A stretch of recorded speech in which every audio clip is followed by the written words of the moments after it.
আমরা এই মুহূর্তে অবস্থান করছি রাজধানীর শাহবাগে। আপনারা যেমনটি দেখছেন, আহ, রাস্তা অবরোধ করে এক শিক্ষার্থী এখানে শুয়ে পড়েছেন।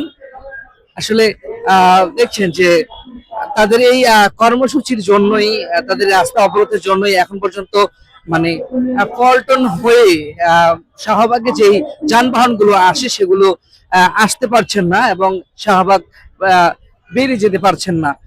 আপনাদেরকে জানিয়ে রাখি, কিছুদিন আগে ওসমান হাদি, ইনকিলাব মঞ্চের যে মুখ্য সংগঠক রয়েছেন, তাকে গুলি করা হয়েছে।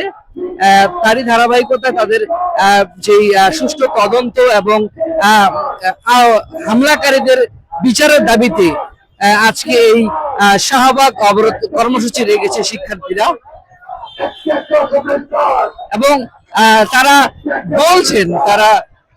বলছেন যে নিষিদ্ধ ঘোষিত যে আওয়ামী লীগ সংগঠনটি রয়েছে, সেই নিষিদ্ধ আওয়ামী লীগের যে কর্মীরা রয়েছেন, সেই কর্মীদেরকে দ্রুত গ্রেফতার করতে হবে এবং প্রধান যে উপদেষ্টা রয়েছে সেই উপদেষ্টাকে আহ্বান করছেন যেন জুলাই যোদ্ধা যারা আছে তাদেরকে সঠিক সুষ্ঠু নিরাপত্তা দেওয়ার দাবিতেই তাদের এই আজকের এই রাস্তা অবরোধ কর্মসূচি।